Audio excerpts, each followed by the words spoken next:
A shocking development has emerged in the ongoing conflict between Israel and Hamas, leaving the world with more questions than answers. The fate of hostages, both living and dead, hangs in the balance, sparking intense debate and controversy. Israel has received 2 bodies from Gaza, which Hamas claims are hostages.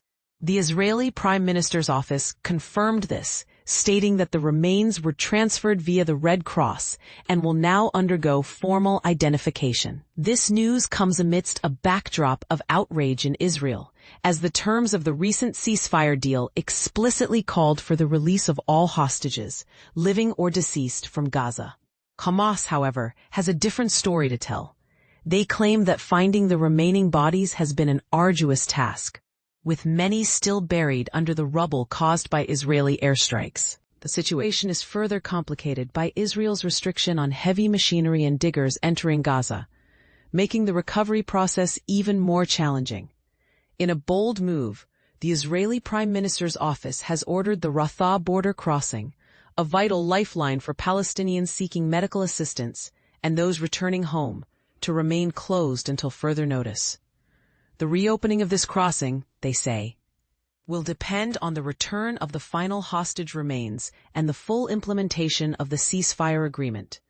This decision has left thousands of Palestinians in a state of limbo, unable to access much-needed medical care or return to their families. Adding fuel to the fire, the Israeli Defense Forces, IDF, have stressed that Hamas must uphold the agreement and take the necessary steps to return all the hostages. However, the U.S. has taken a more lenient stance, downplaying suggestions that the delay constitutes a breach of the ceasefire deal. President Donald Trump, during his recent visit to Israel and Egypt, hailed the deal as a major victory, but the text of the agreement remains largely undisclosed. A leaked version of the deal, which appeared in Israeli media, seems to acknowledge the possibility that not all bodies would be immediately accessible. This raises questions about the interpretation and implementation of the agreement, leaving room for differing opinions and potential controversies.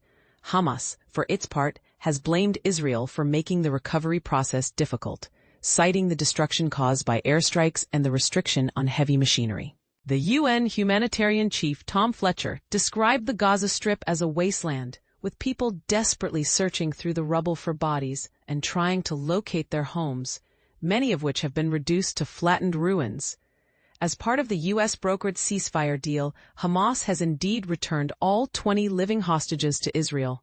The Israel Defense Forces, IDF, confirmed the identity of the 10th deceased hostage, Eliyahu Margalit, whose body was recovered from the Nir Oz kibbutz after he was killed on October 7, 2023. In a reciprocal move, Israel has freed 250 Palestinian prisoners and 1,718 detainees from Gaza. Additionally, the bodies of 15 Palestinians were handed over to officials in Gaza via the Red Cross, bringing the total number of bodies received by Hamas to 135. However, the situation took a tragic turn on Saturday when 11 members of a Palestinian family were killed by an Israeli tank shell, according to the Hamas-run Civil Defense Ministry. This incident, the deadliest involving Israeli soldiers since the start of the ceasefire, has further strained tensions. The Israeli military claims that soldiers fired at a suspicious vehicle that crossed the so-called Yellow Line, which demarcates the area still occupied by Israeli forces in Gaza. However, there are no physical markers of this line, and it remains unclear if the bus did indeed cross it. The BBC has requested the coordinates of the incident from the IDF. The Israeli military's campaign in Gaza was launched in response to the October 7, 2023 attack, in which Hamas-led gunmen killed approximately 1,200 people in southern Israel and took 251 others hostage.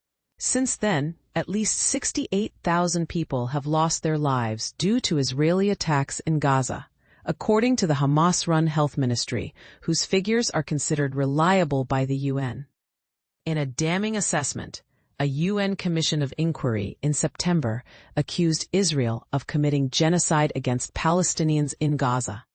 Israel, however, has categorically rejected this report, as distorted and false. This complex and emotionally charged situation leaves many questions unanswered. What are your thoughts on the interpretation and implementation of the ceasefire deal? Do you believe Hamas is genuinely struggling to find the remaining bodies, or is this a strategic delay? And how should the international community respond to such a controversial and sensitive issue? Share your thoughts in the comments below as we navigate the delicate balance between peace and justice.